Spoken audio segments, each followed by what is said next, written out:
A imensa mansão de Javier González erguia-se sobre as colinas da Costa Blanca, um monumento de mármore de Carrara e vidro temperado que não só dominava a paisagem, mas também era um símbolo imponente de sua posição no setor imobiliário espanhol.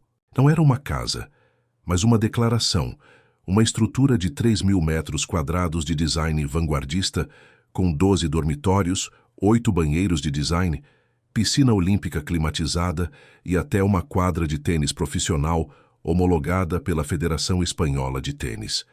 Cada objeto havia sido meticulosamente selecionado pelo arquiteto de interiores mais caro da Europa, e cada canto havia sido fotografado para capas de revistas de luxo.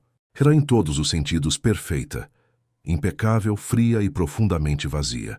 Javier González tinha 40 anos e um patrimônio líquido estimado em 800 milhões de euros, um valor que o colocava entre os empresários mais bem-sucedidos de sua geração na Espanha. Ele havia construído seu império imobiliário do zero, desde pequenos projetos de reabilitação na periferia de Barcelona até gigantescos complexos residenciais de luxo em toda a costa mediterrânea. Alto, sempre vestido em terno sob medida de alfaiatarias da madrilenha Cali Serrano, com seu cabelo escuro perfeitamente penteado, Javier encarnava o ideal moderno de sucesso.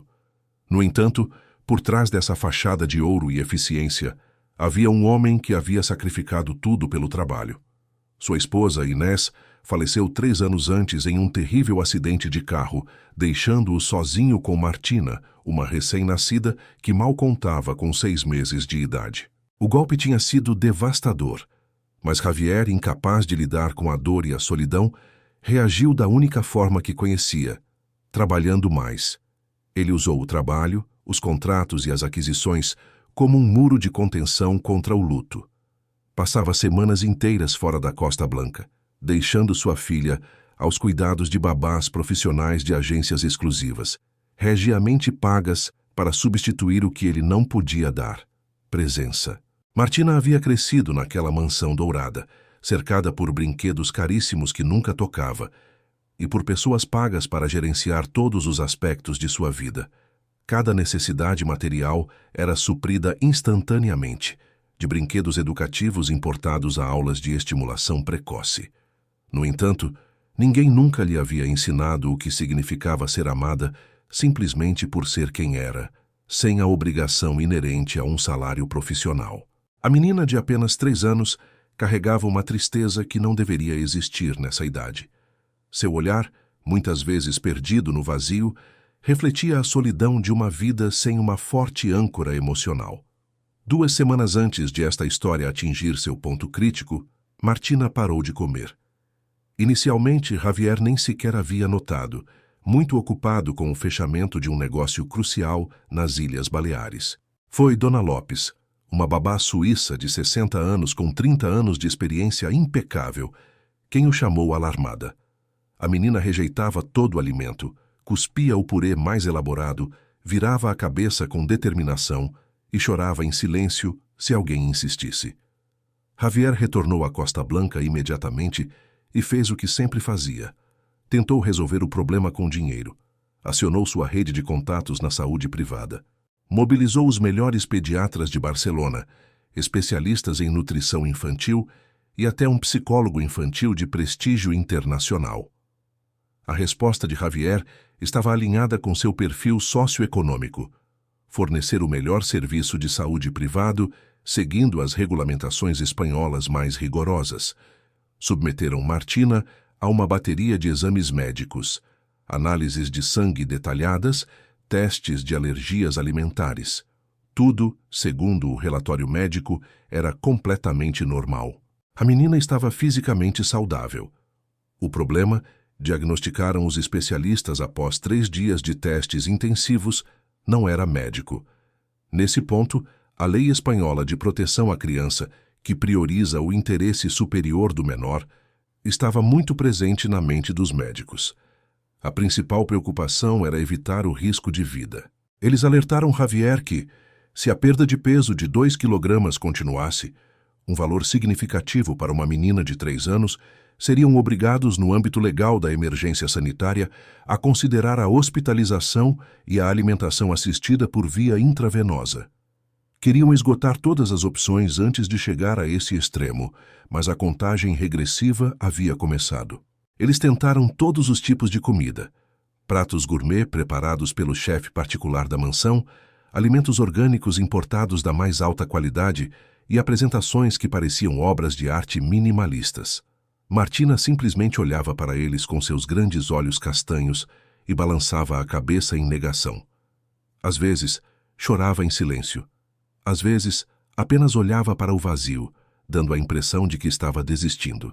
A situação tornou-se insustentável para a equipe. Dona Lopes pediu demissão após 10 dias de tentativas frustradas.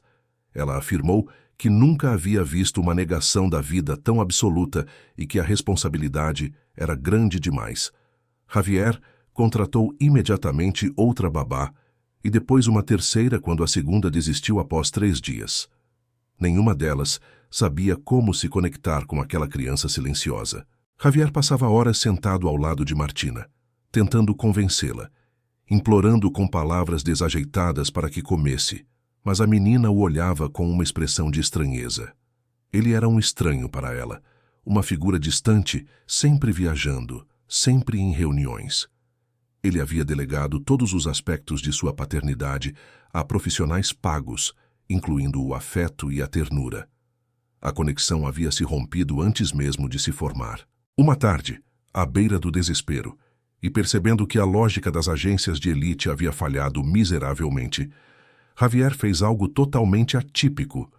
Publicou um anúncio simples em um portal de empregos genérico, procurando alguém com experiência com crianças, oferecendo compensação generosa e contratação imediata.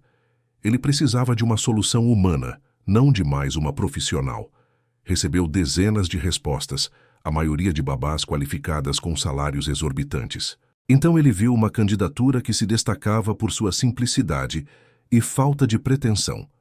Helena Pérez, 32 anos, nenhuma formação formal como babá, mas 8 anos de experiência como cozinheira em um pequeno restaurante familiar em Valência que havia fechado 6 meses antes. Em uma sociedade espanhola altamente focada em titulações, Helena era uma anomalia.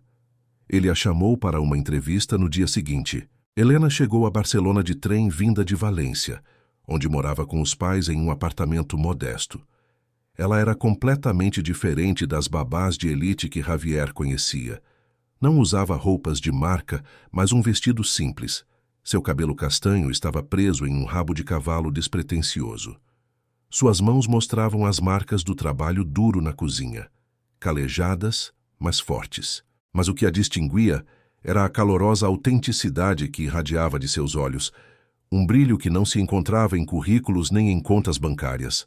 Durante a entrevista, Helena não se concentrou em suas qualificações, pois não as tinha pelos padrões de Javier. Ela falou de sua paixão por cozinhar para sua família, da alegria que sentia ao ver as pessoas sorrirem enquanto comiam sua comida e de como as crianças entendiam a diferença entre o cuidado profissional e a atenção dada com o coração. Javier hesitou. Aquela mulher não atendia a nenhum de seus requisitos habituais. No entanto, ela possuía algo que o dinheiro não podia comprar: simplicidade e autenticidade.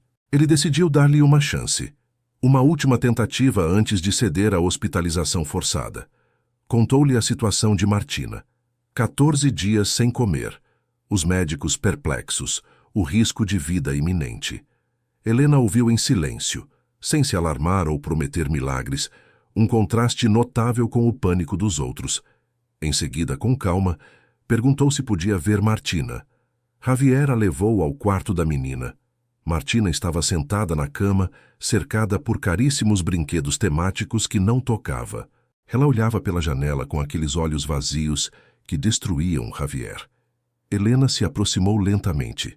Ela não cometeu o erro de tentar tocá-la ou falar com voz infantil e forçada, como todas as babás haviam feito. Ela simplesmente se sentou no chão ao lado da cama, olhando para a janela também. Ficaram assim em silêncio por 5 minutos. Então, Helena começou a cantarolar suavemente uma melodia antiga, uma canção de ninar andaluza que sua avó costumava cantar para ela em Valência. Era uma melodia melancólica, mas reconfortante. Martina virou a cabeça e olhou para Helena pela primeira vez com um vislumbre de interesse.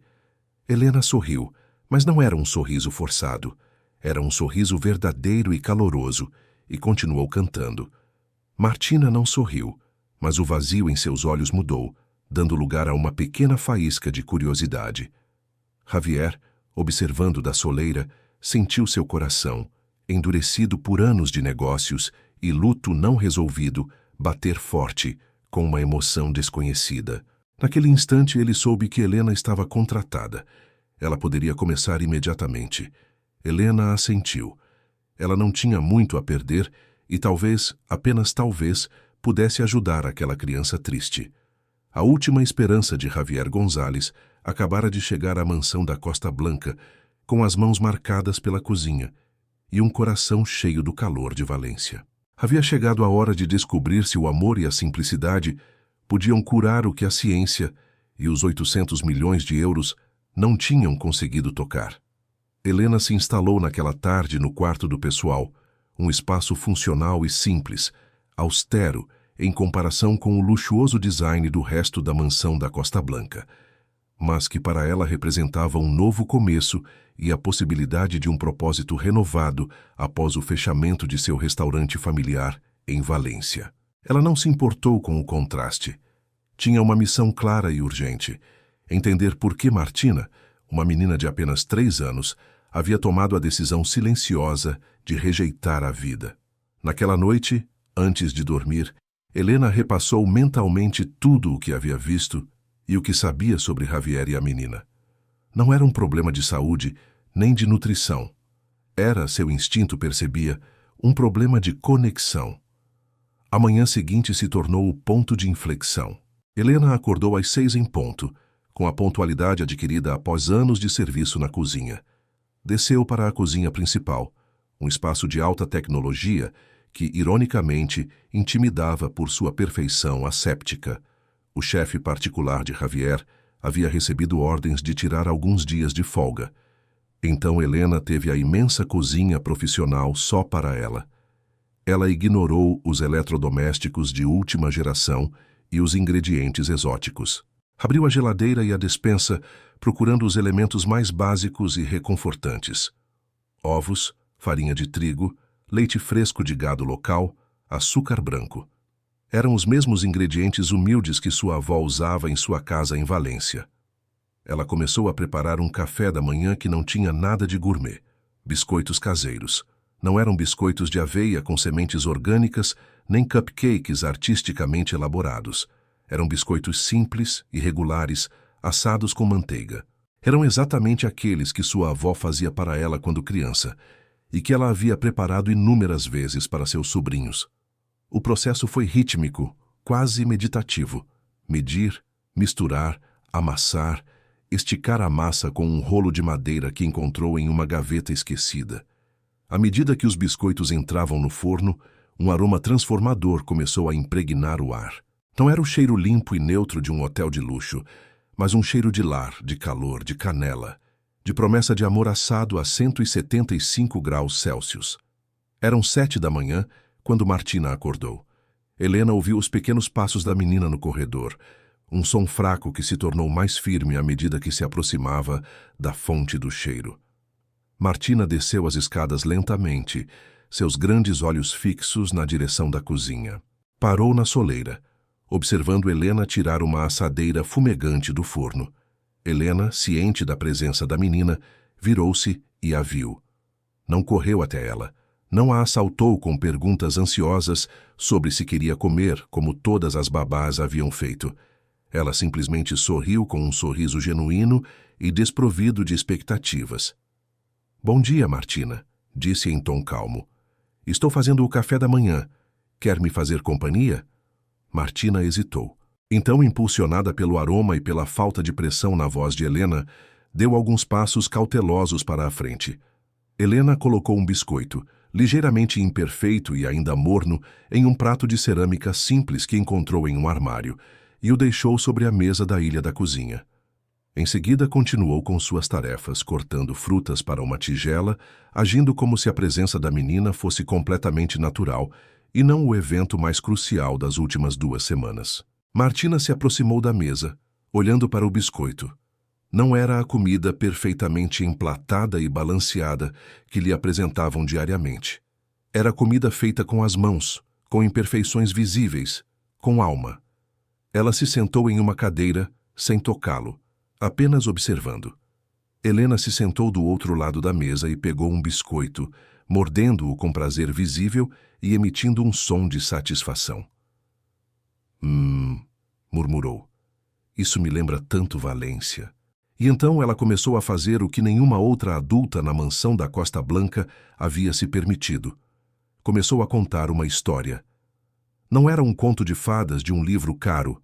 Era uma história inventada no momento sobre uma menina chamada Lola, que morava perto do mar, e ajudava a avó a fazer biscoitos todas as manhãs. A história era simples, mas tinha um detalhe crucial. Era autêntica. Uma versão ligeiramente modificada da própria infância de Helena. Martina ouvia, seus olhos fixos em Helena, não no biscoito. Helena não pedia que ela comesse, não implorava, não a forçava. Estava simplesmente compartilhando um momento de vida enquanto comia. A narrativa era tão natural e desinteressada que capturou completamente a atenção da menina.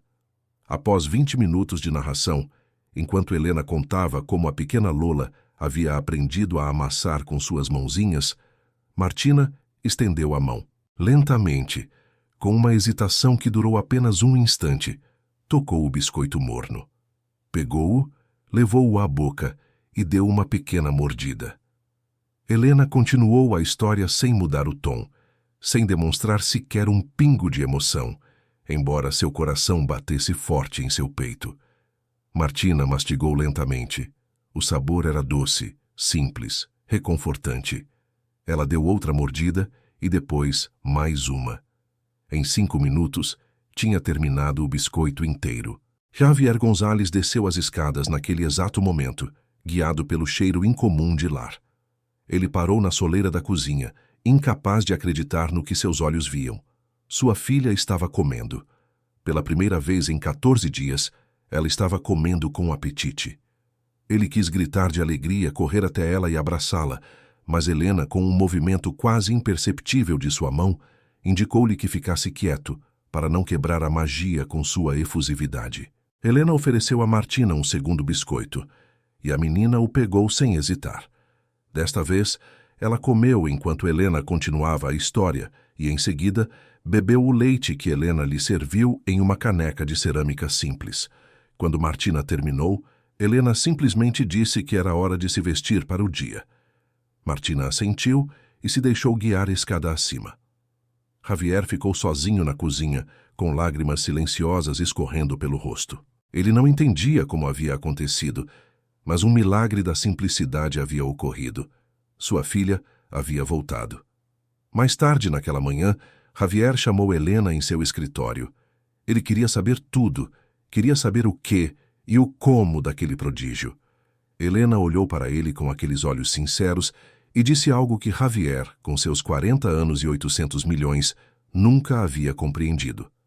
Martina não precisava de comida cara, nem de nutricionistas, nem de pratos perfeitamente balanceados. Ela precisava de conexão.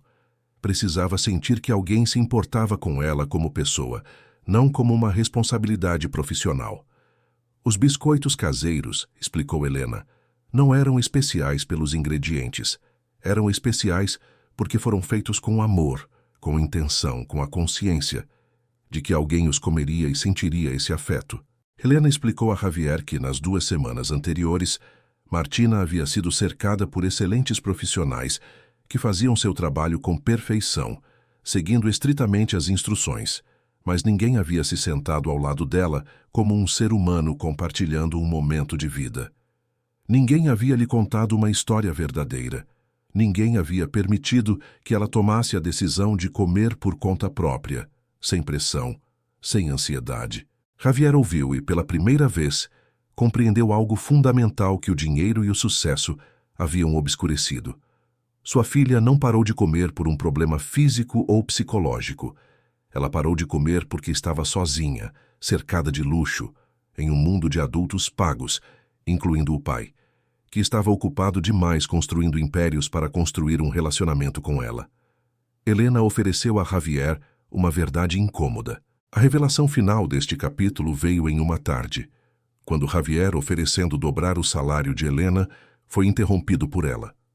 Com respeito, mas com a firmeza de quem defende uma criança, Helena disse-lhe que o verdadeiro problema não era Martina, mas sua ausência. Ela disse que Martina não queria todo o seu império. Ela o queria. Queria um pai que jantasse com ela, que lesse histórias, que a colocasse à frente de seus negócios, de seus 800 milhões. Javier, embora inicialmente incomodado com a invasão de sua vida pessoal, olhou nos olhos de Helena e não encontrou julgamento, mas sim uma compreensão misturada com tristeza. E naquele instante, em sua luxuosa cozinha da Costa Blanca, Javier teve uma revelação profunda. Ela estava certa. Ele havia usado o trabalho como uma fuga, um refúgio após a partida de Inés, e no processo esteve prestes a perder sua filha. Naquela noite, o magnata não dormiu. Pensou em sua vida, em suas escolhas depois que sua amada Inés faleceu. Ele havia levantado um muro de tijolo e concreto entre ele e o mundo para não sentir. E agora, uma ex-cozinheira de Valência, com um coração enorme, havia demolido esse muro com um simples biscoito. Ele compreendeu que o sucesso não significa nada se você está completamente sozinho, que a verdadeira solução para os problemas de Martina não era médica, mas emocional, e residia em sua própria transformação. Ao amanhecer, ele tomou uma decisão radical e coerente que marcaria o início de sua nova vida. Na manhã seguinte, após uma noite de profunda introspecção e um debate interno que havia sido mais exaustivo do que qualquer negociação multimilionária, Javier González tomou uma decisão que mudaria o curso de sua vida e de seu império. De seu escritório, com vista panorâmica para a Costa Blanca e para o vasto mar Mediterrâneo, ele fez algo que não fazia há 3 anos.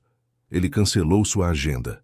Ligou para seu assistente pessoal, um homem experiente em crises empresariais, e comunicou com uma firmeza inabalável que não estaria disponível para ninguém, sob nenhuma circunstância, durante uma semana. Apenas emergências absolutas, e acredite, eu saberei se for uma, ele disse. A razão, embora incompreensível para seu assistente, era simples e radical. Ele priorizaria sua filha, Martina. Ele desceu para a cozinha, sentindo-se estranho e inseguro. Tinha se acostumado tanto à autoridade nas salas de reunião que o simples ato de se sentar à mesa familiar parecia avassalador. Helena Pérez estava lá, preparando o café da manhã com Martina. A menina, já com um semblante mais brilhante, olhou para ele com surpresa. Papai nunca tomava café da manhã com ela. Papai estava sempre viajando ou em ligações com a equipe de Barcelona.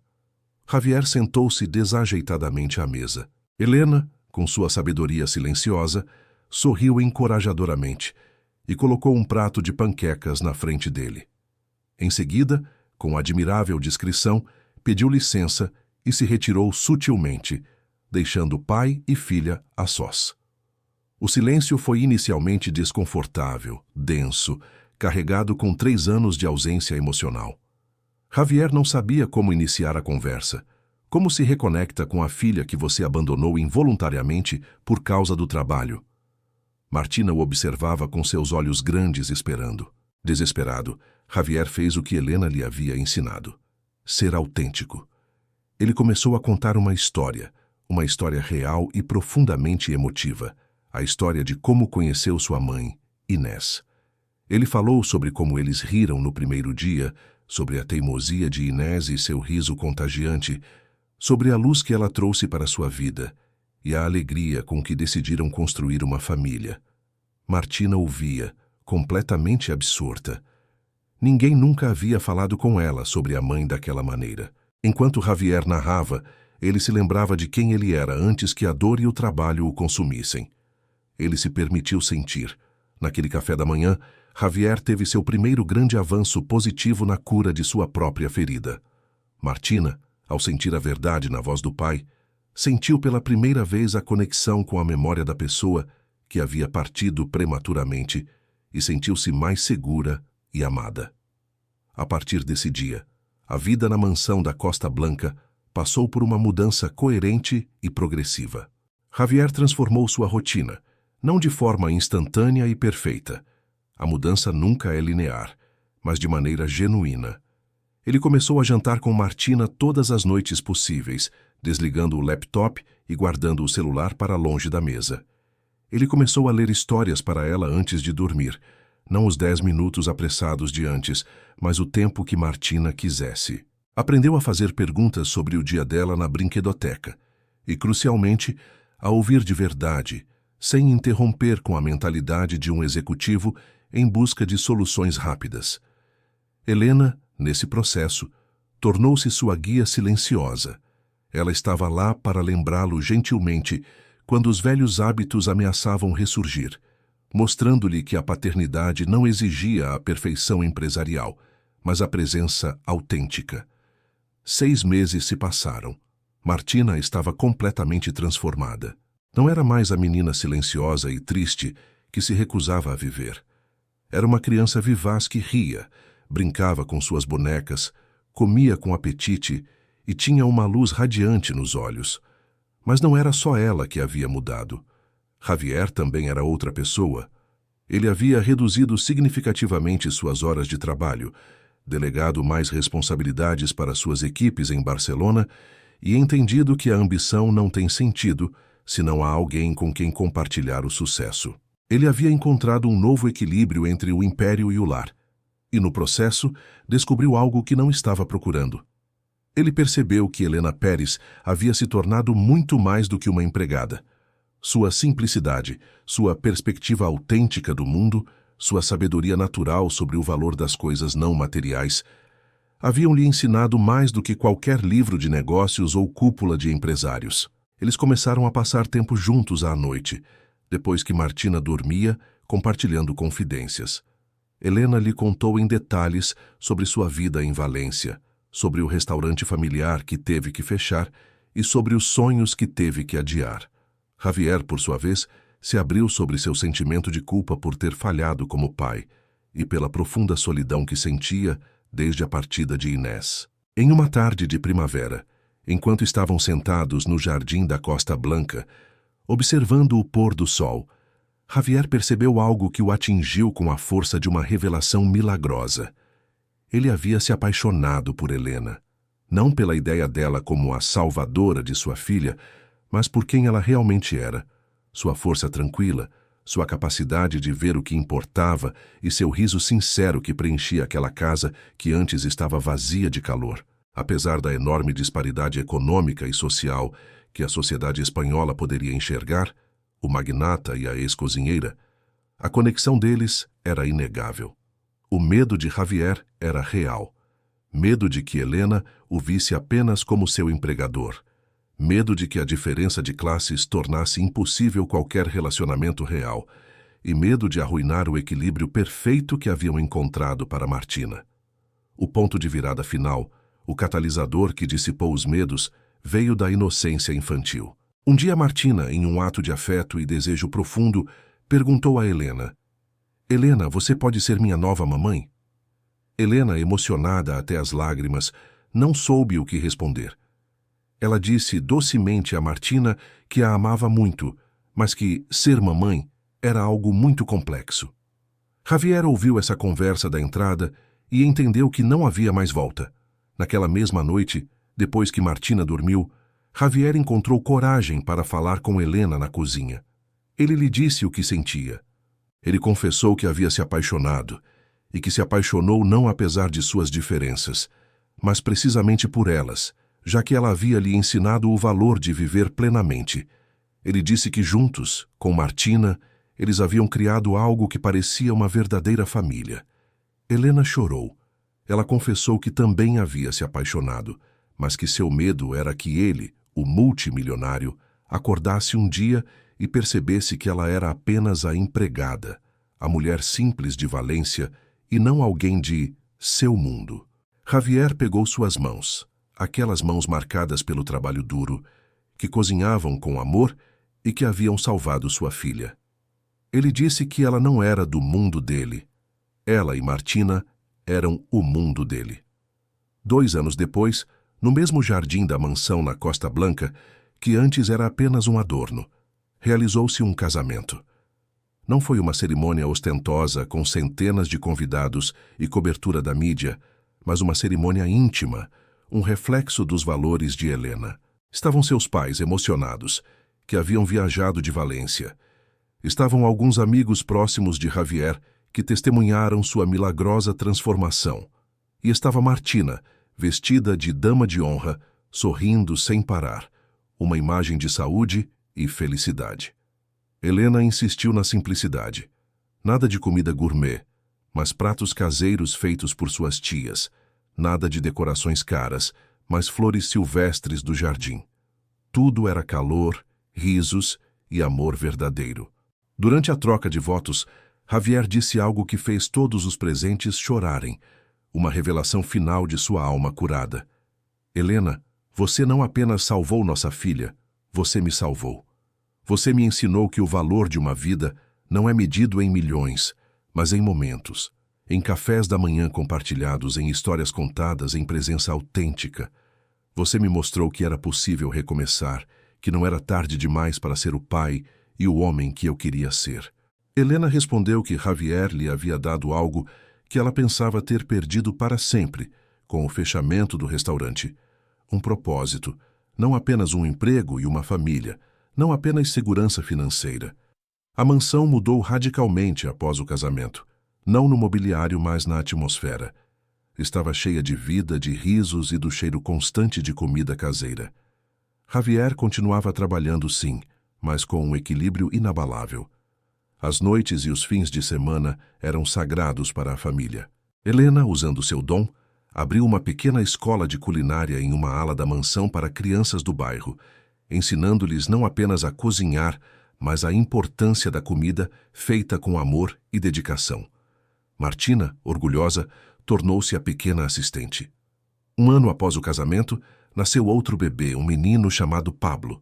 Martina era a irmã mais velha, mais orgulhosa do mundo, insistindo em ajudar em tudo que fosse possível. Javier olhava para sua família, para esta família imperfeita e bonita, e percebia a cada dia o quão perto ele estivera de perder tudo.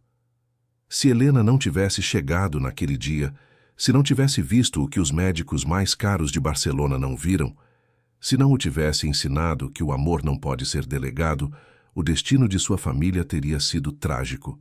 Anos depois, quando Martina e Pablo já eram mais velhos, Helena e Javier contaram-lhes a história verdadeira de como se conheceram, como Martina havia parado de comer, não por doença, mas porque precisava da atenção verdadeira, da presença autêntica, do amor incondicional que nenhuma quantidade de dinheiro podia comprar. Martina e Pablo ouviam fascinados.